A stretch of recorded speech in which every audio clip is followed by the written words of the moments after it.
Welcome to Acorn to Oak with Penny Quaile-Pearce and co-host Matthew Donachie. Within each acorn, there is the DNA that strives to be a mighty oak tree. All it needs to reach its potential for greatness is to be activated. You are the acorn. On this show, we will share with you the tools and guidance you need to grow into the person you are meant to be. And now your host, Penny Quaile-Pearce and co-host Matthew Donachie.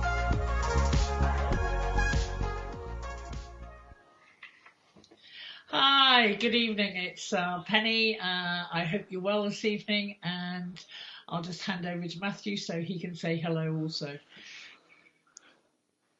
Good evening, everybody. Welcome to the show.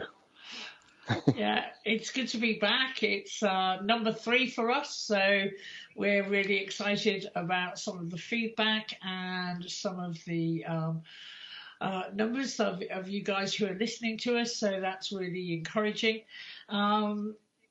So this evening we're going to discuss a subject that's close to an awful lot of people's hearts, which is about our children and how do we hypnotise our children. And so it's going to be a light-hearted show. Please, whatever you do, don't take any of this personally as parents.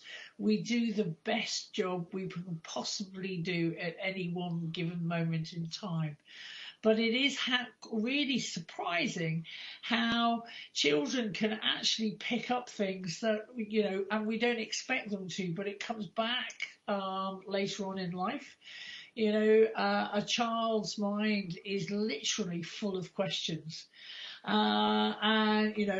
Like, who am I? What kind of person am I? Where do I fit in? Children are trying to look at how and where they fit in the universe.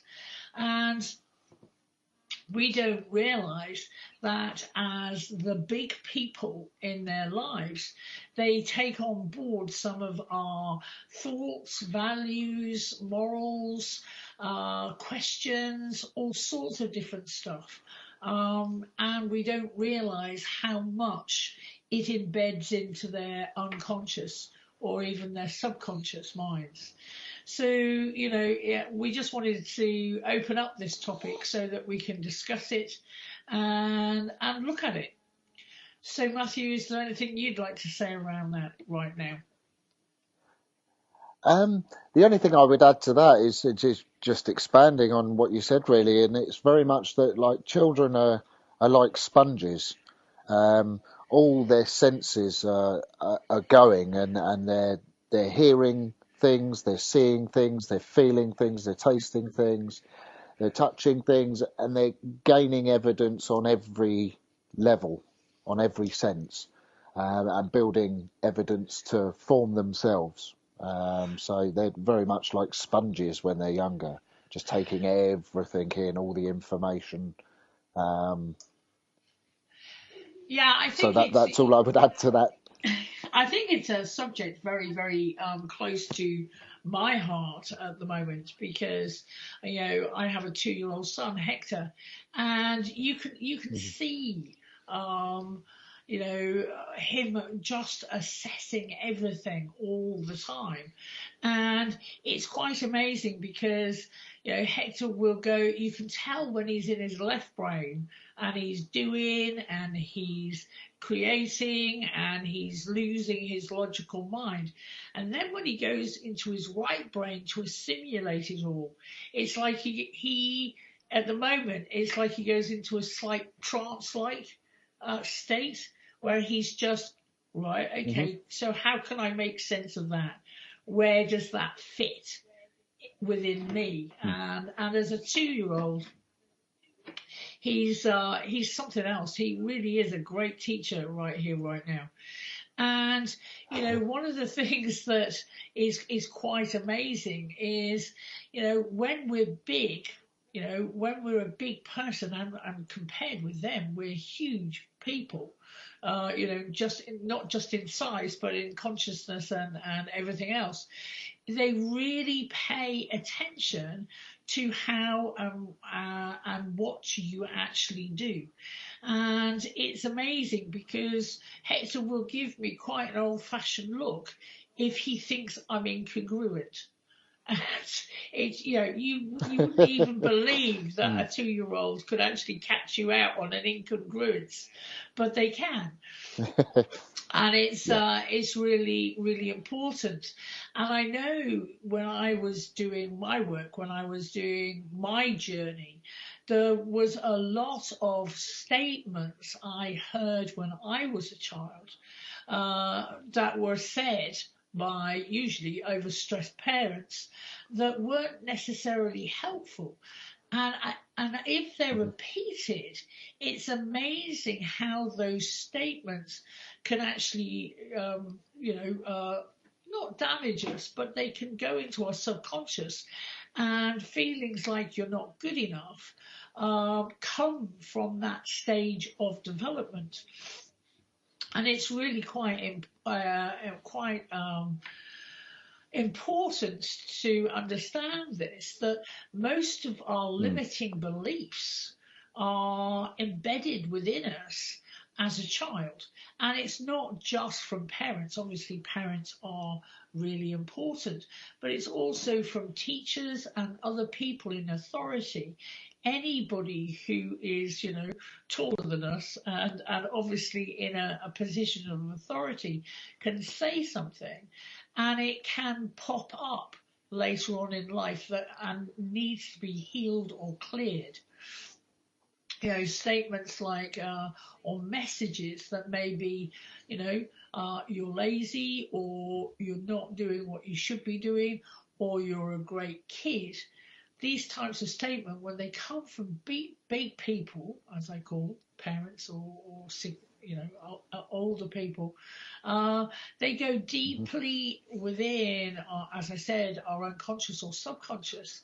And it's amazing, when obviously I deal with adults, more adults than I do children, and when they're being overcome by a life crisis, it's pretty much some of these statements come to the top, and they feel like I'm useless, or I don't know who I am. And it's really, really important to understand that when we are doing our own self-healing as adults, it's actually going back to some of the things that were repeated to us with alarming regularity when we were children. And I know Matthew would like to say something around this. Yes, it's interesting how things happen. I did a talk last week on how we hypnotise our children, and I think for the listeners to get a real good grasp around what we mean is ask yourself what you were told. What did you hear from adults? So some of mine were, I'd be running around, enjoyed looking at things, much like Penny was saying about Hector. They'll pick something up, they'll look at it, they'll try and work out how it often comes apart, and sometimes put it back together. But most children are told to sit down and be quiet, because for the parent in that moment, that child is being an inconvenience to them. So rather than just let the child be in joy, they're told to sit down and be quiet. One of them was money doesn't grow on trees. A lot of people have sort of statements which their parents would have said, and we take these on board as children, very much like Penny said, because they're an authority figure. We take it on board, and it may not be necessarily true for us, but we take it as the truth because it was true for our parents. So just writing down some of the things that you heard as a child, and very much it can be, you have to work hard to do well in life. If you don't get the grades, you'll never be a success. So for the 1% that get straight A's, that's that's great, but all the children that are told if you don't get top grades, you'll never do well, they never do well because they didn't necessarily have the academics to get the grades. And it doesn't mean that they're not an intelligent person and capable of achieving great things, but because of something that they were told once that they believed, naturally they run their patterns, their thought forms on that. And when I won't do well because I didn't get the grades is running in your mindset, the experience you get in your life is going to be exactly what is going on in your mind. So some of these statements, although we throw them out, and how many times, and I see it a lot in public here, when I take my niece and nephew out, we have rules, and it's all around safety. So as long as I can see them and they look both ways when they're crossing roads and that sort of thing, you have those rules to keep them safe. But other than that, I'll let them have free rein as long as they're behaving. And I find they behave because I give them free rein. And most adults out there, it's don't do this, don't do that, come here, stop looking at this. And all their kids want to do is explore and expand their minds. And they've looked at something and found it could be a bug on the floor. And they want to pick it up and have a look and see what it is. And they're being told, no, don't do that. Do what I would like you to do. And even just that little comment, it just stops the children growing and actually realizing that life is fun. We can learn just as much from children as they learn from us. If you look at a child's natural state, they're either in joy or they're upset by something. And it could be they've just gone to the toilet, they need a change, or they're hungry, or they're tired. But generally, there's always a reason why they're upset. The rest of the time, they're in pure joy. So we should be looking at children and going, I want to get back to that. And it's the emotional suppression over our lives that doesn't allow us to feel like a child.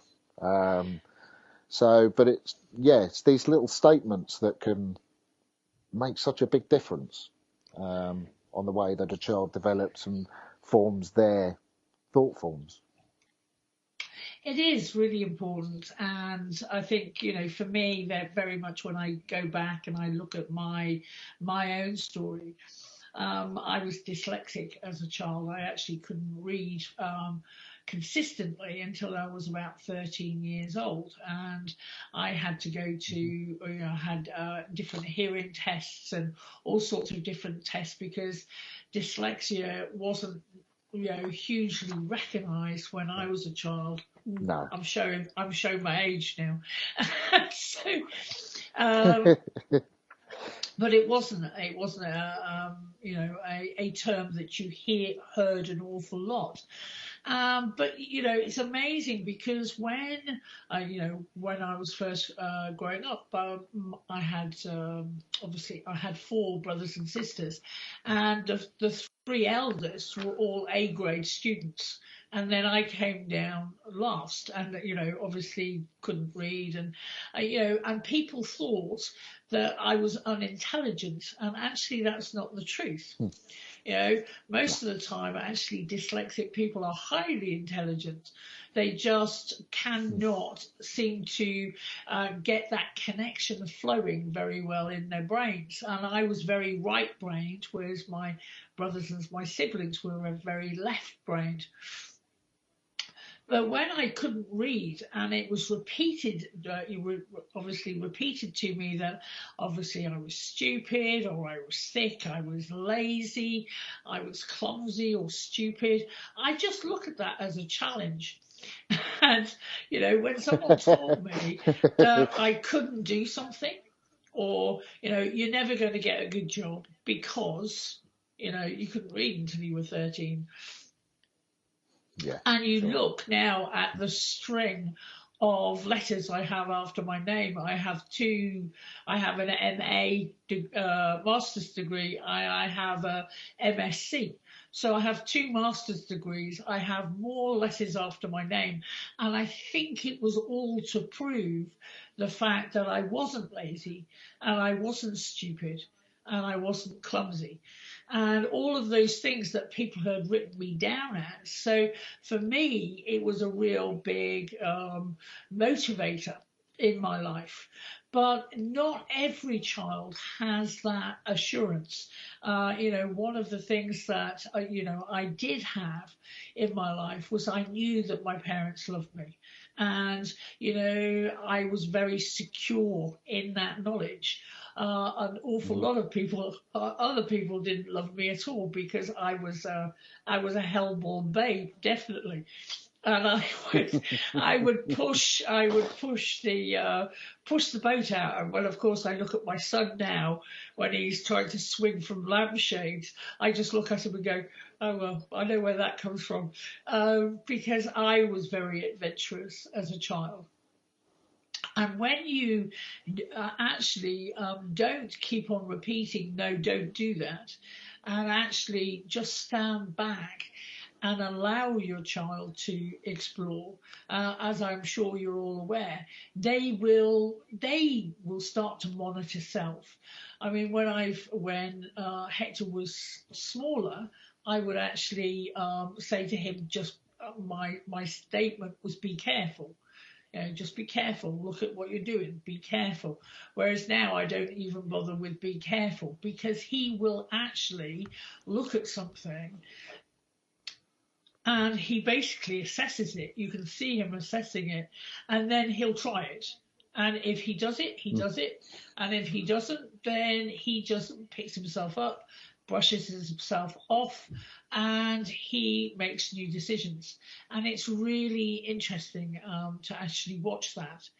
So, it's really important to encourage your child without, as Matthew was saying, without limiting their self-expression and without limiting, allowing them to grow that adventurous spirit, if that is what they are like. It's when we actually try and stop them, things turn pretty hairy. Yeah, absolutely. So we'll be back after the break.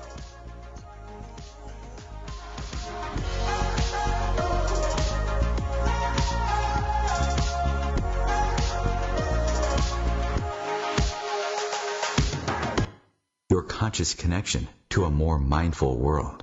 OMTimes Radio. IOM-FM.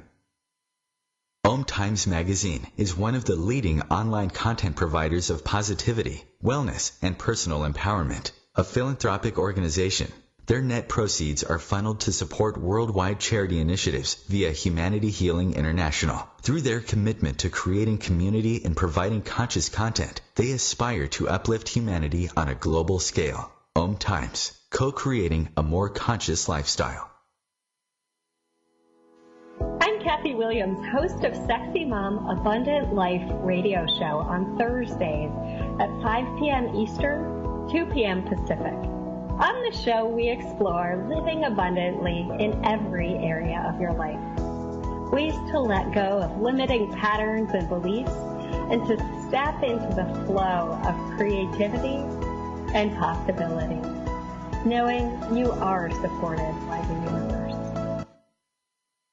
We are talking about your life. Ever wonder, is this as good as it gets? No, it could be so much better. At Acorn to Oak, we know you are seeking more happiness, joy, unconditional love, financial freedom, passion, and purpose. Find your unique mojo and live an extraordinary life. Want to know more? Contact us at our website, acorntooak.org.uk. 1 in 3 adults has prediabetes. 1 in 3. That means it could be you, your football buddy, your football buddy, or you, your best man, your worst man, you, your dog walker, your cat jogger. While 1 in 3 adults has prediabetes, with early diagnosis, prediabetes can be reversed. Take the risk test at doihaveprediabetes.org. Brought to you by the Ad Council and its Prediabetes Awareness Partners.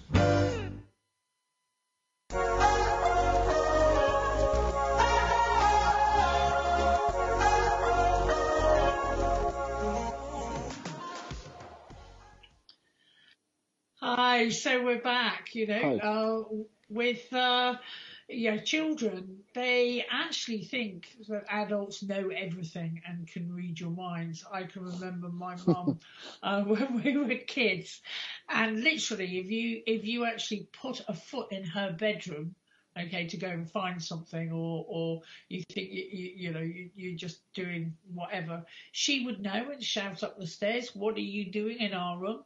And we think, she's a witch. She knows everything. So, when you're a child and you're told you're clumsy, you become so nervous that you are clumsy. When a child is told they're being a pest, they feel rejected and become desperate for reassurance and do pester. A child who's told that they're an idiot may violently disagree on the outside, but inside can only sadly agree. You're right. You're the adult. You must be right. And it's really important, again, we've all lost it at times. We're tired, we're run down, something may have happened at work, i.e. we may have just been laid off, or we're told that our money is being reduced, or whatever it is, and we feel hugely under pressure. And unless we deal with that within ourselves or with our partner, then we can take it out on the child without realizing it. And if you say, to a child, you're lazy, you little brat, what are you actually setting up there for them to become? That they will do, again, as I was saying, brattish behaviour, because any attention, whether it be positive or negative attention sometimes can be the only way a child can feel that their needs are getting met. And it's really, really important to, if you can, ignore bad behaviour and just keep on praising the child when they do great behaviour. We have a great thing at Acorn to Oak, let alone which I use at home. And whenever anybody does anything that's vaguely good, it's always "good job, mate, good job." And which is one of the things I use with Hector all the time. Is whenever he does something that is really positive, it's a case of "it's good job." This morning we've had a lovely day in the UK today. And it's beautiful, beautiful spring weather. So Hector and I were out in the front gardening, doing some gardening this morning. And he has a tendency to pick up and run away with all the tools. But that's, being a boy. Or he'll just put them just out of reach. So, if he brings me something, it's always "good job, mate. That's fantastic." And it just keep on talking to him. Neighbours must think I'm nuts because I continually talk to him whilst we're out in the garden. Because if I don't, then his attention will wander and he'll go and he has a tendency to like bright flowers. So all the flower heads come off and I get presented with a handful. So it's just looking at it and saying thank you for them and going, "Oh, there goes another pretty plant." But hey, he's 2 years old. He's just exploring. So again, handing over to Matthew, because I know he's had a few experiences in his life story too. Yeah, it very much felt like you were talking about me just now. So, and I think when you've been through something, it works in stages. So I was very much told when I was a child, "Why can't you be more like your brother?" was one of the comments. "You're an idiot." And it's a case of sometimes these comments can be made in the moment of anger and this, that, and the other. But when you hear something enough, you believe it. And as a child, you think when an adult says to you, "Why can't you be more like your brother?" the first thing that comes into your head is, well, because I'm not my brother. I'm me. So then your next thought is, well, there must be something wrong with me then, because there's not something wrong with my brother. What this leads to is obviously self-doubt, and obviously where Penny said she rose to the challenge and where people said, oh, you may not be academic, it's I'm going to show you that I am, and actually I'm more capable. For me, it sort of went the other way, where through a lot of my life, up to my early 20s, I had no self-confidence. I mean, I very much put on a mask, so sometimes the people that seem as though they're doing very well it's just on the outside. But it led to so many behaviours and sort of negative experiences only because my mindset and my thoughts around myself was negative. And obviously this can lead to something I've experienced in my life is addictions and that sort of thing in later life because of the self-doubt. And it runs so true for me that I can see it started in childhood, and it's just those few comments. Now, I know mine may have been on sort of like the child abuse side rather than sort of a few fleeting comments, but even the little comments can make so much difference, especially when you're not seeing it from a child's point of view. As Penny said earlier, we take what adults tell us as gospel. I mean, one of the classic teachers comments would be, "I've got eyes in the back of my head," and you'd almost believe them because they would catch you out, and they would say, "How did they know I flicked that rubber band?" But they would know. So then you just assumed that they did have eyes in the back of their head and they could see what you were doing. And it's the smallest comments can really do the biggest damage. And I think just to put it out there to all the listeners that we're talking truth. However, we got to see the light-hearted side of this as well. We're not told how to live life. We're not told how to live in joy, how to express ourselves in joy. We're taught how to learn specific subjects and process information. That's pretty much what our learning at schools all around. So there's no book on how to live life. We're not given a manual when we start. It would be very helpful if we could form one. But at the same time, when you have a child, you're not given this book on parent, how to be the ideal parent. So we just do what we can do. We don't know any better, so we just have to crack on. So anybody out there that's gone into slight reaction that they may have slightly hypnotised their children, it is what it is. And certainly I've done that myself, so I know it's possible. So we've got to see the light-hearted side of this and just be aware that it's something we do. However, trying to change it, and I think it's something that I think if we could bring it into schools, just a little bit of learning on that side of things. I know they're bringing meditation into schools, and they found that they were using meditation in detention. So all the kids that were said to be rowdy or sort of not clever, so they just make trouble, whatever it be. And these are some of the kids that they get told off whether they're good or bad. So they might as well just do whatever. And that's a real interesting sort of how children can make that decision. And it's like, well, if I get told off if I'm good or bad, well, I'll just do what I want. And that's when their behaviour comes really rowdy.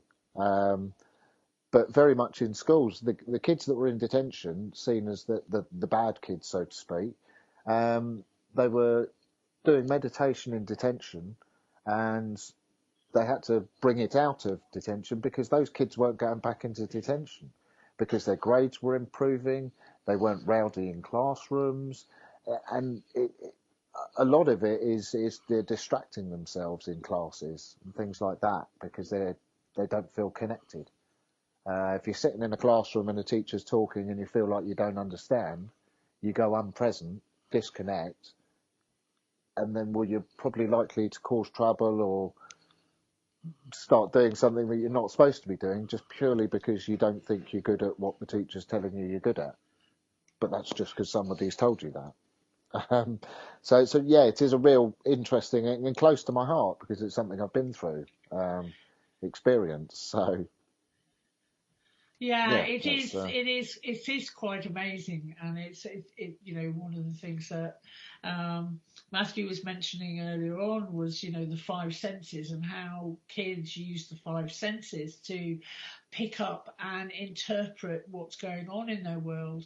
So if somebody comes up to them and shouts something and it looks aggressive, they'll remember the wide-eyed and they'll remember the terror that they felt, and that will be suppressed into the subconscious.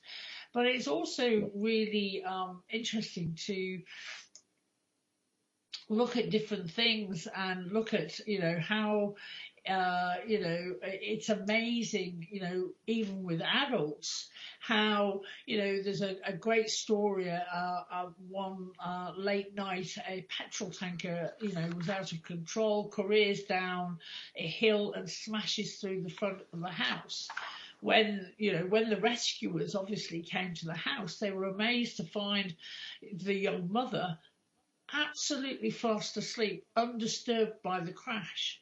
And as they were standing there not knowing what to do, her baby starts crying in the back room and the mother is instantly awake. Like, what's going on? Because she'd filtered out in her hearing system, and it was just tuned in for the baby, nothing else. And it's amazing how our five senses can decide what is important and what is not important. At the moment, as I was saying, my son Hector it's his sense of smell. It's amazing. His sense of smell is obviously developing hugely at the moment, and he loves flowers. He loves smelling flowers. I tell you what, he can smell chocolate at about 100 yards. He suddenly realised that chocolate comes in brightly coloured packages. So, at first it's the bright colour of the package coming into the house in the shopping, and he rifles through the shopping. And, if it's on the floor, I can't put it on the floor anymore. It's got to go high up on a kitchen cabinet so that he can't rifle through. Because he'll pick out the packaging because of the bright colour, but also the smell. And it's really interesting that I can remember a situation when I was at school and we had this a very, I would say, what's the word, enthusiastic teacher who, I grew up, I'm not going to tell you what age I am, but it's over 50. So,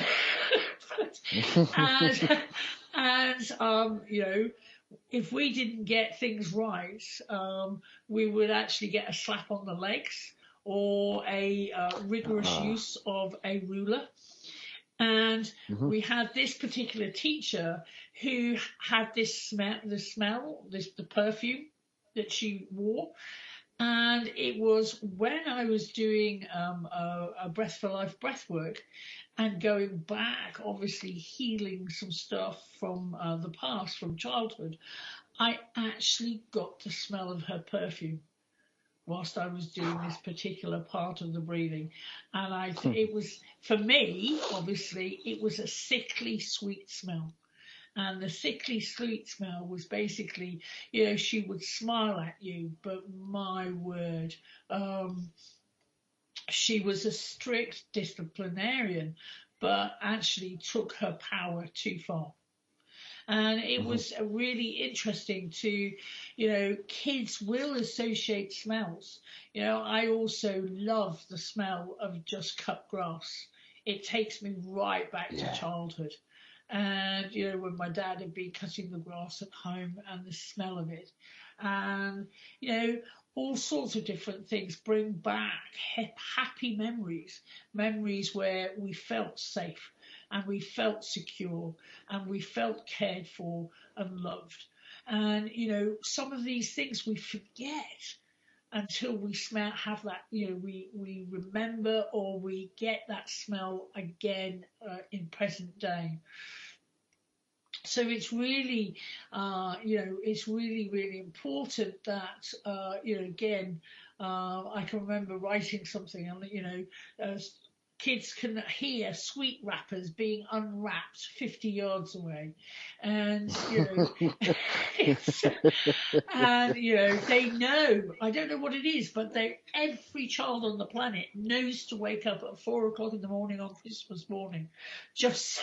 Oh, yes. so they can either run downstairs and rifle through the packages or actually get their stockings at the end of their bed. And, some of it is just amazing, and children, I can remember a vague film, what was it called? 3 Men and a Baby. And they Yes. were reading to the baby, and it didn't matter what they were reading, but it was the tone of voice that they were doing. So I think one of them was an architect or something, and he was actually reading technical drawings to the baby in a very gentle, methodical voice. And it's too true. It really is too true. It's not necessarily what we say, it's how we say it. Yeah, absolutely. I've worked, as I think you're all aware, that I worked for some time, 20 odd years, as a senior sister in an intensive care unit.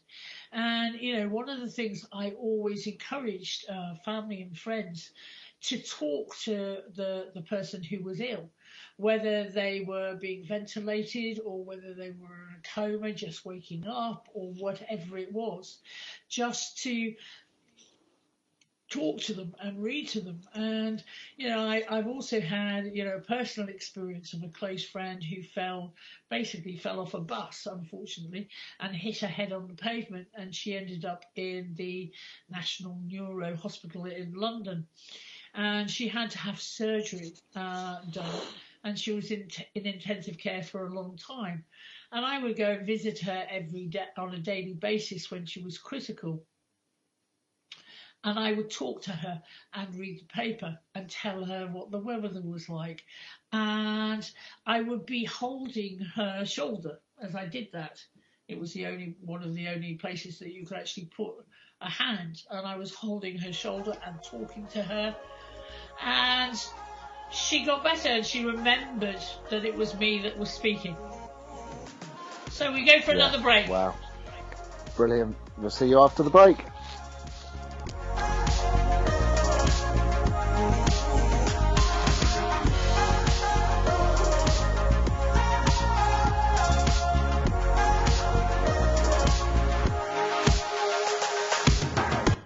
A conscious lifestyle for a mindful life. OMTimes Radio. IOM FM. Being a radio host on IOM FM allows you to build your show on a rich platform with the power of the internet to fulfill your outreach goals and connect with a very specialized and global online audience, unlimited by time and distance. OMTimes Radio will provide you with web relevance, a recognizable conscious brand, and with the standard of excellence that has accompanied every single OMTimes endeavor. Host your show with OMTimes Radio Network. Hello, I'm Sandy Sedgbeer, host of OMTimes Magazine's flagship radio show, What is Going On. My passion is sifting through information, research and innovations from new thought teachers, speakers and researchers, pushing back the boundaries of what we know about life, energy, metaphysics and the universe. I love shifting perceptions about who we are, why we're here, and how quickly impossible becomes normal when we open our minds, expand our awareness, and accept that the only limits that exist are those we place upon ourselves. So if you're the kind of forward-thinking, eager investigator of what lies beyond the current reality that most perceive, why not make a date to come play with me in the field of possibilities at 4 p.m. Pacific Time, 7 p.m. Eastern Time every Thursday, and together we can discover what's really going on. We are talking about your life. Ever wonder, is this as good as it gets? No, it could be so much better. At Acorn to Oak, we know you are seeking more happiness, joy, unconditional love, financial freedom, passion, and purpose. Find your unique mojo and live an extraordinary life. Want to know more? Contact us at our website, acorntooak.org.uk. Long ago, you wouldn't think of galloping on a horse while doing calligraphy, and you wouldn't have attempted to ride your bike while typing a letter. Yet you think you can safely operate a multi-ton vehicle while texting? Behind the wheel is no place to multitask. If you want to BRB, drive now and text later. Lives depend on it. Visit StopTextStopWrecks.org, a message brought to you by the National Highway Traffic Safety Administration, Project Yellow Light, Noise, and the Ad Council.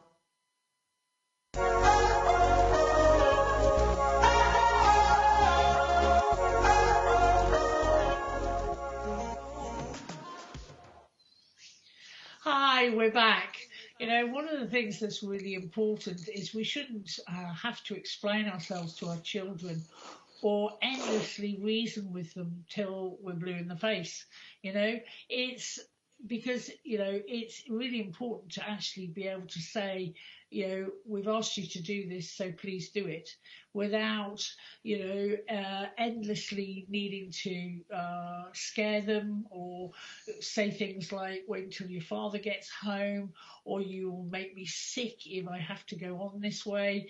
It's really important. Our jobs as parents is to be realistic, even, you know, paint a slightly rosy picture of life, and let them, you know, they're intelligent beings. Children are intelligent beings. We need to be firm and kind and give them a safe space in which to grow. But it's also important that, you know, as adults, we also get some downtime. We take care of ourselves, and our own authentic needs are taken care of. And the first step is to begin to understand yourself, to know why put downs have become part of your parenting in the first place. And even, you know, sometimes it's a case of just acknowledging, you know, what was said to us as children. You know, we weren't taught about parenting in school.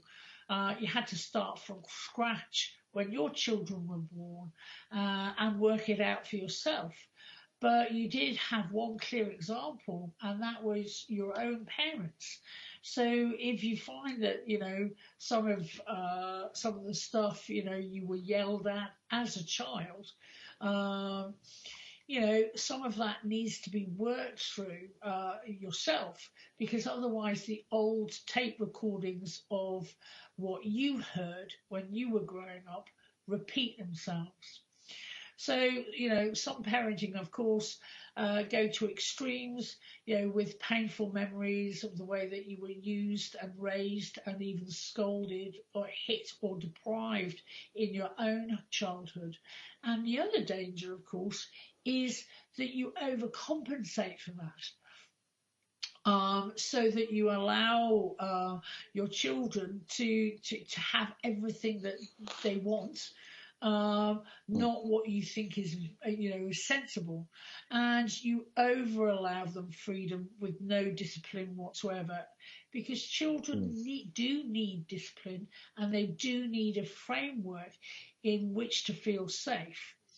You know, so, you know, you just thought it was right to do that type of thing. And it's a real shame when a child goes over the top and can be quite destructive and boisterous within themselves. I know whenever I look at Hector and he starts doing some over boisterous behaviour, it's usually because he's either hungry or tired. He's very simple right now. He's a 2-year-old. So it's real easy to read whatever he needs, you know, choice, but, you know, something to eat or sleep time. So it's, you know, when your reserves are down, you know, you're gonna have tension and worry within yourself, and that's much more likely when the child will start to act up, because it can feel the tension within you and makes up a story. The rational mind, we were talking last week about levels of consciousness. The rational mind, which is in the conscious mind, tries to find a reason for it, and if it cannot see a reason, it will blame itself. The child will blame itself. Mum and dad doesn't love me anymore because they're just trying to get rid of me, whereas in fact mum or dad needs to have some downtime and needs to get away and just have some peace and quiet so they can work through their own worries. A child doesn't know that. A child will just say, mum and dad doesn't want to be near me. I don't know why. So the tension can be dissipated basically, 3 ways I always talk about dissipating tension, by rigorous action. So either going out for a run, if you're a runner, or, something like hitting a mattress, a rigorous workout, going for a brisk walk, anything, to just help you get rid of the tension without it coming back into the house. Dissolving tension through, talking with a friend, finding an affection from your partner. Obviously, if you don't have one, some type of activity like yoga, massage, Reiki, whatever you can do to actually help you release tension. Then, of course, we're Acorns Woke, so we're going to talk about dealing with suppressed emotions through using the tool Breath for Life or breath work, so that you can be free to enjoy your children. Because they're such great fun, and you love them. You love them. They can drive you crazy, and they can make you hit the gin bottle, but they are there to be loved and to love you. And it's really, really important that you take care of your own authentic needs so that you can be there and enjoy them, every day. Because I tell you what, it was Hector's second birthday on Sunday. And I was just reviewing some of it and looking back at some of the pictures of when he was first born. And he was only 6 pounds, 8 ounces when he was born. And, just how tiny he was and how much he has changed in those first 2 years of life is just astonishing. And he's a little, he's a little, obviously a toddler, but he's a little man now. He's got his, big boy's haircut, and we got him a wetsuit because he was out. He loves being in the sea, and he's a real surfer dude. And you look at it and just go, where has that time gone? Where has it flown? And you just look at it and go, whoa. That's 2 years. And I know every parent is going to agree with me when I actually say, when you've got children, you actually keep a good eye on time, because it's amazing, the speed with which your children's grow and how they change. And, Hector now is, beginning to string sentences together. And, only a couple of months ago, he was still doing gobbledygook, whereas now he's not. And it's just astonishing. It is astonishing. And, one of the things I think for me and what I really am so pleased about is that, doing a self-evolution journey or personal development is very much, it makes you stay present, and it helps you, or should I say, it helps you stay present for every magic moment. And when I'm with him, it is such a blessing. such an amazing blessing. Yeah. Obviously, I have work that I do, etc., etc., etc. But when I get to spend time with Hector, I make sure that I spend absolutely 100% present. So, handing back to Yeah. you, Matthew. Yeah, I think that leads me on to a statement I really like. If you ask people, would you do anything for your children? The answer you get is yes. If you ask people, would you die for your children? They say, of course I would. I'd jump in front of a bullet for them. If you ask them to live for their children, they suddenly get confused and say, well, what do you mean? And it's very much like you said. It's being there, being present every second you're with them. If you've got bad habits like smoking, don't let them see you smoking. Don't let them see you doing bad behaviours. Show them good behaviours. Be there with them. Always be engaged. Now, children, they're mirrors of us, and there'll be times when you may feel as though you look at them and you think, who are you and where did you come from? And you may feel like drop kicking them out of the house. However, at those times, it's not taking anything out on that child, certainly not drop kicking them for a start, but it's when you notice that you're getting tetchy, that you're getting wound up, make sure the child is safe. And if that child is safe, leave the room, leave the environment, get yourself straight, take a breath. Ask yourself, what's this all about? Why am I so stressed right now? Why am I not able to cope right here, right now? And talk yourself through the process. Keep your breath moving, and if there's any emotions up, just let them flow and gain an understanding of what's winding you up and why you're wound up, so that you can get yourself back into a present state of alignment where you can then go and re-engage with that child and have the fun stuff.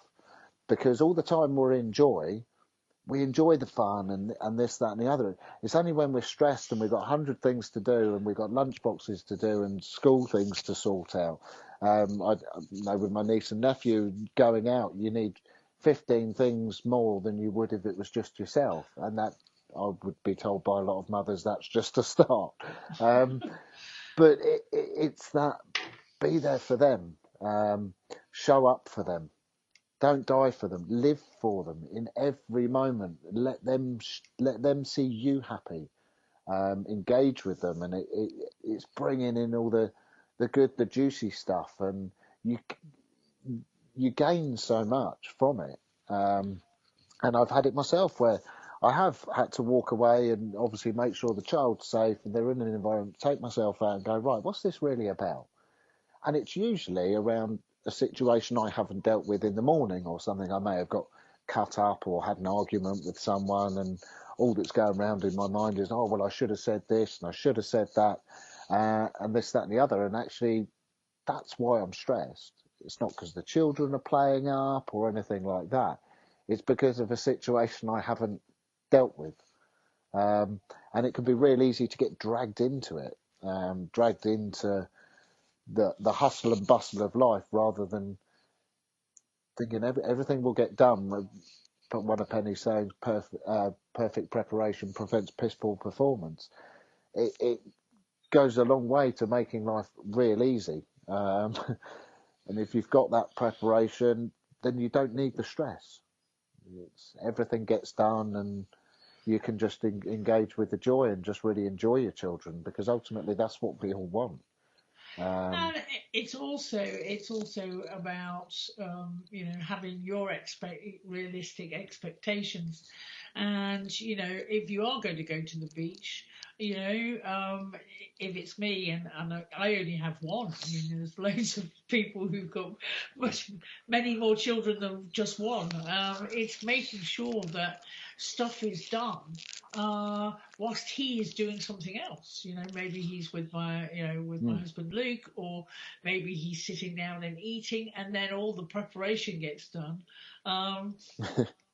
Or he may be watching was it a film or something on the TV, and I get all the stuff done, and then make sure it's all done before we start getting him ready, because once he's ready, he decides we're going within 30 seconds.